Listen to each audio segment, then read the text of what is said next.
Finally arrived at Luxeuil. Couldn't ask for better quarters. Apparently this place was a spa for King Louis XV.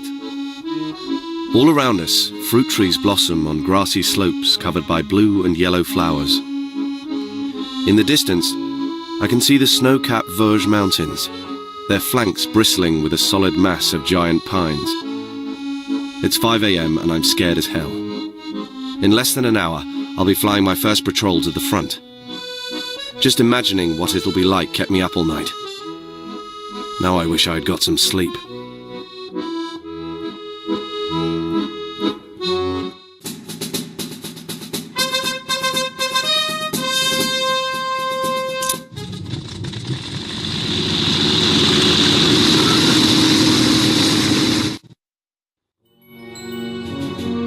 My partner and I took off into a ghostly sunrise. The gnawing in my gut told me we'd soon find the Hun. Sure enough, after a nagging lull, we found a pair of worthy opponents below us. They were close enough to touch.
Woke this morning before dawn and gulped down a lukewarm cup of chicory masquerading as coffee.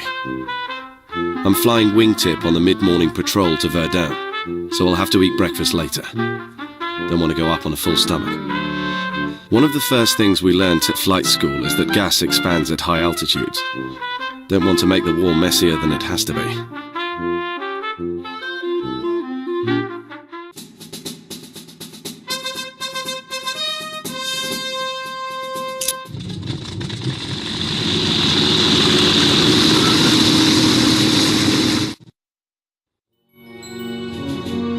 The clouds opened up and left us staring into the gun sights of the enemy. One of him and two of us. The odds couldn't have been better.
Curse the Fokker Scourge. These Huns really know what they're doing with their synchronized machine guns. I'm glad we have our Vickers, but we need to start shooting more accurately, or our trigger fingers will soon be little more than mincemeat. Speaking of mincemeat, today should be a good chance to grind up some Eindeckers. Our venerable CO, Colonel Farah, is sending me on patrol with 2 other pilots.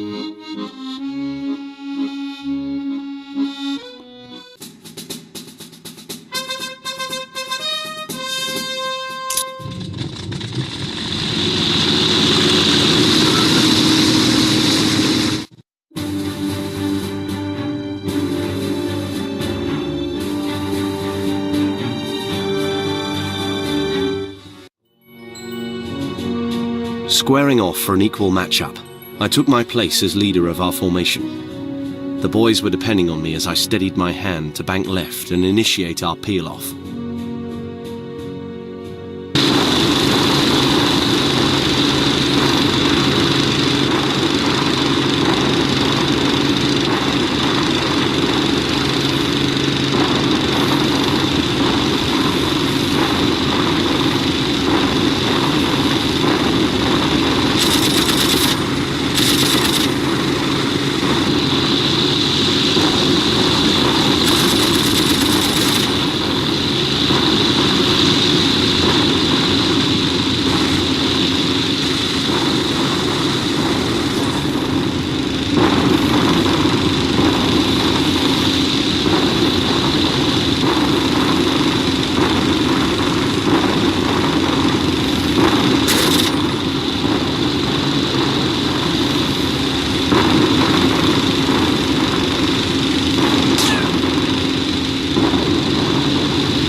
Colonel Farah isn't too happy with us. He says, "An unfair fight isn't a fight worth fighting." Far as he's concerned, our job is to blow the enemy from the sky, but only if we do it like gentlemen. Today I'm scheduled for my first strafing run. Fighting at Verdun is at deadlock, and we need to open the lines. With any luck, Fritz won't be expecting us and we'll push him back where he belongs.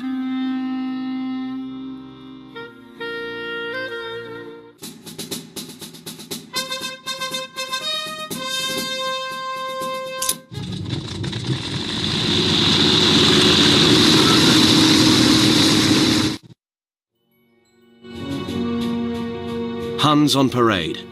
As we approached the front, we counted hundreds of enemy soldiers surging forth to gain new ground. We guessed right. They hadn't expected us.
It's wickedly cold this morning, and the ragged wool blanket I've draped around my shoulders isn't doing much to keep me warm. Sleep is as rare a commodity around here as firewood. Yet even in the coldest hours before dawn, we can't stop worrying about the Fokker scourge. Soon as the sun rises, Farah is sending 3 of us up to take a look around. I haven't written anything yet about our top-notch support team. Right now, they're out clearing the ice from our landing area. The man in charge is Sergeant Mackay. He's a hoot. Yesterday he made a snowman and put a Bosch officer's cap on it. Gave us all a few chuckles at target practice.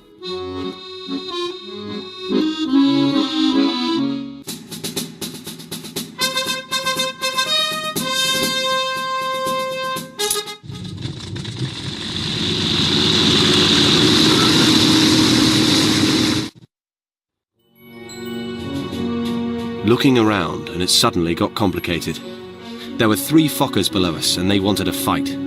We'd see that they got one.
not looking forward to this morning's patrol. We're headed southeast of Verdun to the German aerodrome at Metz. Farah wants to let the Germans know they don't have free rein to cross our lines. Meanwhile, he's making it clear we'll cross theirs at any time we please. Nothing Farah likes more than a friendly double standard.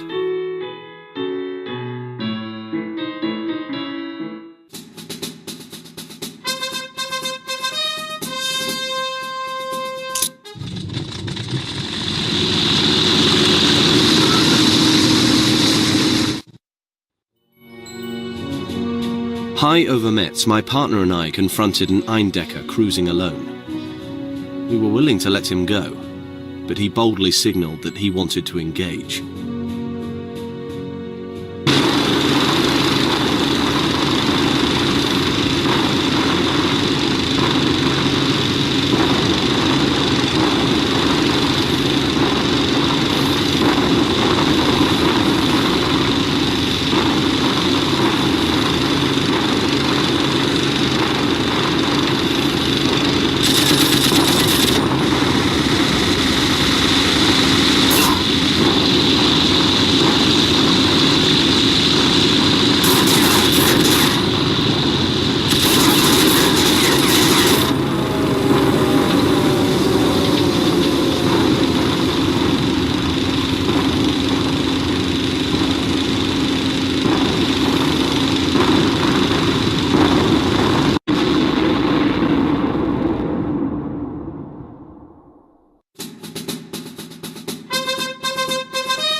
Farah spent yesterday prepping us for this morning's balloon busting over Verdun.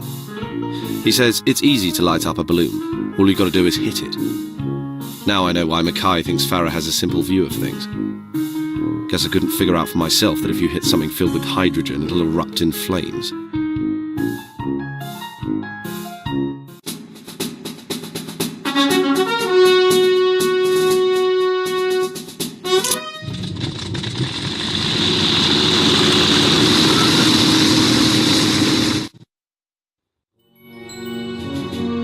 After an hour in the air, we spotted a high-flying observation balloon keeping tabs on our troops. My partner and I couldn't have cared less about the surrounding anti-aircraft fire.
Mackay told us last night that he has plans to open an automobile repair shop back in Vermont after the war is over.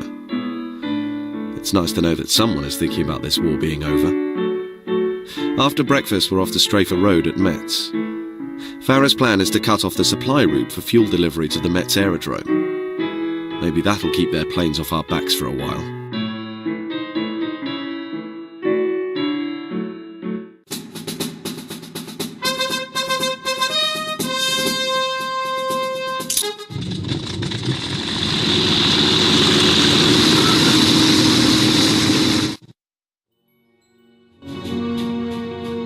Metz couldn't have been more cooperative.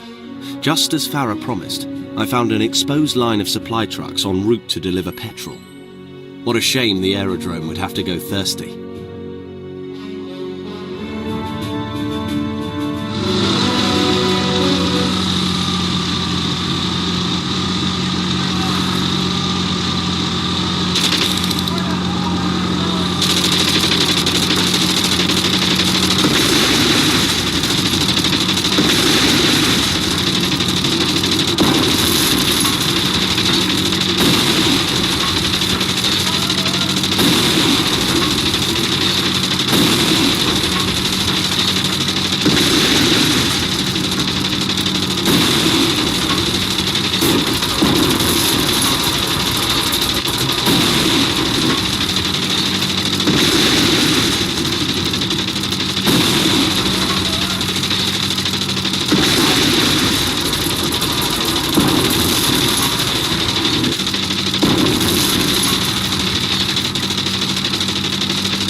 The first days of the new month come with sorrow. Last night the Germans bombed our aerodrome. Damage was light, but in the middle of it all, Sergeant Mackay ran out in his bathrobe and started shooting at the bombers with his rifle. He landed a few hits, but so did they. Mackay will be buried back home with full honours. Farah is sending 2 of us to strike back with a balloon-busting run to Strasbourg. The enemy needs to be taught a lesson.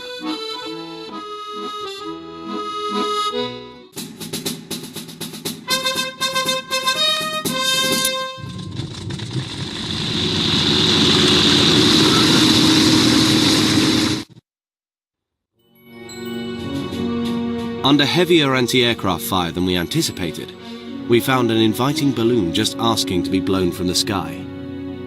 In memory of brave old Mackay, we were happy to oblige.